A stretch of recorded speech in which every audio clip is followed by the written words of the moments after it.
خواجہ صاحب کے بارے میں ہم کو نہیں معلوم. ایک واقعہ ہم کو مشہور معلوم ہے، بغیر سر کے پین سے یہاں تک آئے.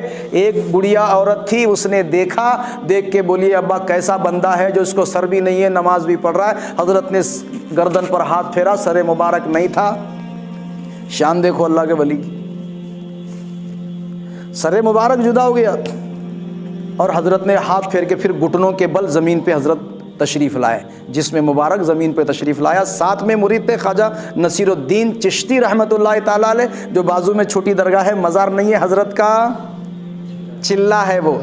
حضرت خواجہ نصیر الدین رحمۃ اللہ تعالیٰ علیہ حضرت خواجہ بدر الدین شہید کے مرید ہیں، ان کے خلیفہ ہیں، وہاں سے ساتھ میں آئے ہیں. اور ادھر کے نہیں ہیں، خواجہ بدر الدین رحمۃ اللہ تعالیٰ علیہ خراسان عراق کے علاقے کے ہیں. ہم سب یہ جانے خواجہ بدر الدین کہاں کے، ہم بول رہے ہیں پرنڈے کے، پرنڈے کا نہیں ہے بندہ، وہ کہاں کے ہیں؟ عراق سے آئے ہیں. وہ جو 1400 ولیوں کی پالکی دلی سے ہو کر کے خلد آباد آئی تھی، وہ دلی میں عراق سے آئے تھے یہ پورے قافلے والے. خواجہ شمس الدین، حضرت خواجہ مہذب الدین جو کیز میں مزار ہے، حضرت محبوب الہی نظام الدین اولیاء، یہ سارے کے سارے ادھر سے آئے تھے دین لے کر ہندوستان میں. وہ ادھر سے پڑھ کے دین لے کر کے ادھر آئے تھے پھیلانے کے لیے. جب خلد آباد پہنچے تو اپنے اپنے علاقے اپنے اپنے مریدوں کو اب مرشدوں نے بھیجا کہ تم یہاں جاؤ، تم وہاں جاؤ، تم وہاں جاؤ.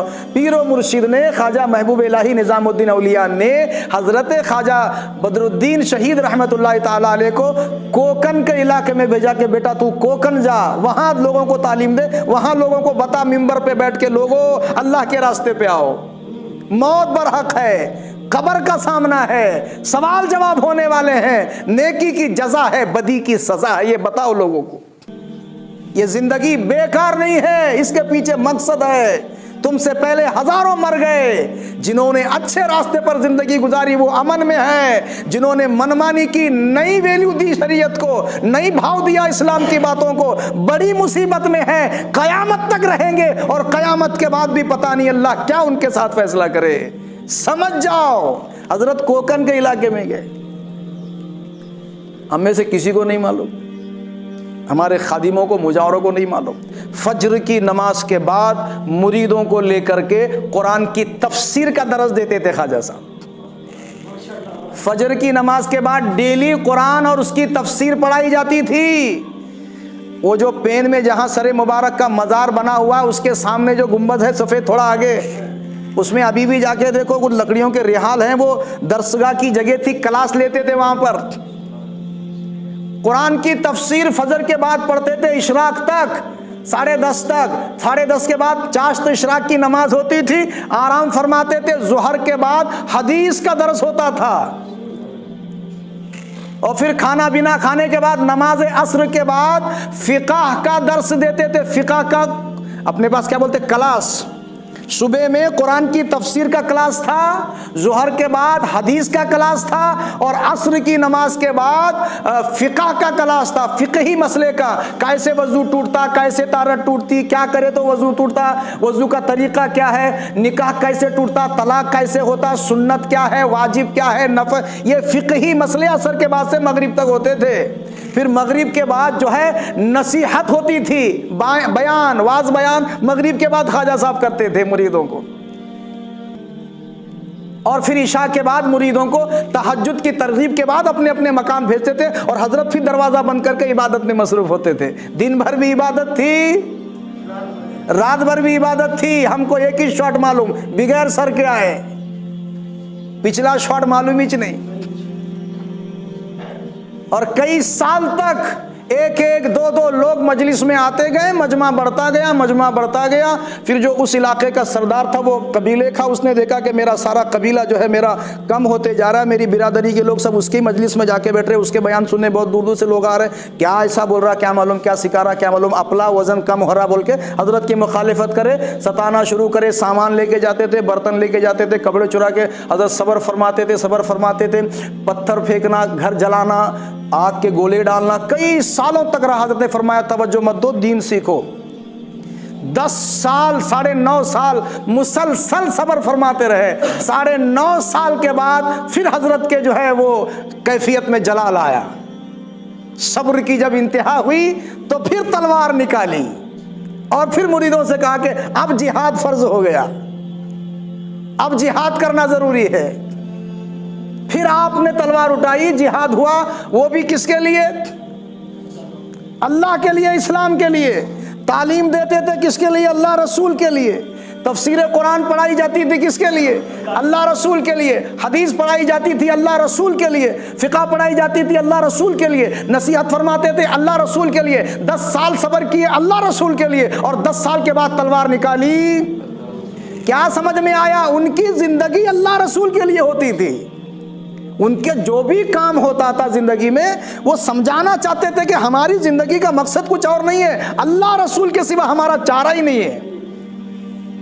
جو بھی ہو زندگی میں اللہ رسول سے کنیکٹڈ ہو، اس سے مربوط ہو، اس سے ریلیٹڈ ہو، اس سے الگ ہو کہ ہم انسانی نہیں، ہم کسی فائدے کے نہیں۔ پھر جا کے تلوار اٹھی، جہاد ہوا، اور جلال جو ہے وہ قدمین شریفین سے سر مبارک تھا، جسم میں جلال کی کیفیت تھی، سر مبارک جسم سے الگ بھی ہو گیا، تو تلوار جو ہے وہ اس طریقے سے چلتی جاتی تھی اور گھوڑا دوڑتا ہی جاتا تھا۔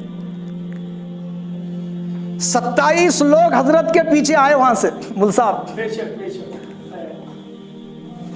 ہمارے لوگ پڑھتے نہیں، 27 لوگ پیچھے دوڑ رہے ہیں، حضرت کا گھوڑا دوڑتا جا رہا ہے، سر جسم پہ نہیں ہے، اور یہ ہاتھ جو ہے تلوار بالکل ایکشن کنٹینیو ہے، اور گھوڑا دوڑتا جا رہا ہے۔ جلال کی حالت یہ، اب مرید جو ہے وہ بولنے کی ڈیرنگ نہیں ہو رہی، حضرت رکو، سر نہیں ہے، آپ کا سر قلم ہو گیا، ڈیرنگ نہیں ہے۔ یہ اللہ کے ولیوں کا تصرف ہے۔ میں یہاں ایک بات میں سوچتا ہوں کہ مرید، کتاب میں ویسا بتایا کہ مرید گھبرا کے مارے، ڈر کے مارے بولنے کی جرت نہیں کر رہے کہ حضرت سر آپ کا جو ہے وہ قلم ہو گیا، آپ کا سر، آپ کا گھوڑا دوڑا جا رہا ہے۔ میں نے اپنے وجدان میں، میں نے روحانی کیفیت میں، میں نے کہا مرید کی کیا ڈیرنگ ہو سکتی ہے؟ سر قلم ہو گیا، ملک الموت کا کام تھا روح نکالنا، اس کی ہمت نہیں ہو رہی۔ مرید کہاں سے لائے؟ سر قلم ہو گیا، اتنا لمبا فاصلہ طے کر کے تشریف لائے، یہاں زمین پہ تشریف لائے۔ خواجہ وہ جو 27 لوگ چلے تھے، ادھے گلے، اپنی زبانی بولتے گل گئے، صرف 19 یہاں تک پہنچے ساتھ میں۔ کوئی کہیں رک گیا، کوئی کتنا بھاگیں گے ان کے ساتھ۔ جو مضبوط تھے مرید چاہنے والے، کچھ بھی ہو، صحرا ہو، ویرانہ ہو، کیچڑ ہو، وہ دوڑے جا رہے ہیں۔ تمہارا دامن پکڑا تو اب آخرت تک پکڑنا ہے، ہاں یہاں چھوڑے تو وہاں کیا ہوتا۔ یہاں تک 19 آئے۔ خواجہ نصیر الدین چشتی ان میں تھے، ان 19 میں۔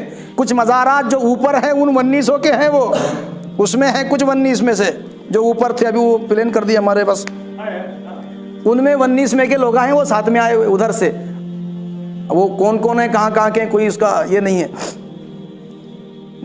نماز جنازہ پڑھ کے کفن دے کے خواجہ نصیر الدین نے جو ہے حضرت کو دفنایا۔ دفنا کے وہ جو چھوٹی گنبد ہے بازو میں، وہاں بیٹھ کے حضرت چلا کشیم بیٹھ گئے قدموں میں حضرت کے، اور وظیفہ کرنے لگے۔ خواب میں تشریف لائے، خواب میں لا کے بولے نصیر الدین کیا کر رہا؟ ہمارا یہ کام نہیں ہے تسبیح پڑھتے بیٹھنا، جاؤ جو ہمارا مقصد ہے اسے پورا کرو، لوگوں میں جاؤ، دین کی تبلیغ کرو، لوگوں کو بتاؤ دین کیا ہے، اسلام کیا ہے، حدیث کیا ہے، شریعت کیا ہے، جائز کیا ہے، ناجائز کیا ہے، حلال کیا ہے، یہ بتانا ہے۔ جلال میں آ کے بولے اٹھ، یہ کیا پڑھتے بیٹا تسبیح، بڑا کام وہ ہے اس سے۔ تو پھر حضرت اٹھے، کدھر جاؤں سرکار؟ فرمایا جا مشرق میں۔ تو پھر وہ اس طرف مشرق میں گئے، سرا ڈھون میں حضرت کا مزار ہے، قلم کے پاس، خواجہ نصیر الدین چشتی رحمۃ اللہ تعالی علیہ۔ بتانا، میں یہ بتا رہا تھا مصعب، میں تھوڑا سا ادھر چلا گیا کہ یہ جو لوگ ہیں، ان کے جو مزارات بنے ہیں، ان کے مزارات اسی لیے آج ان کی بقا ہے، آج ان کا نام زندہ ہے، کیونکہ انہوں نے اپنی زندگی کا مقصد رسول اللہ کی پیروی کو بنایا۔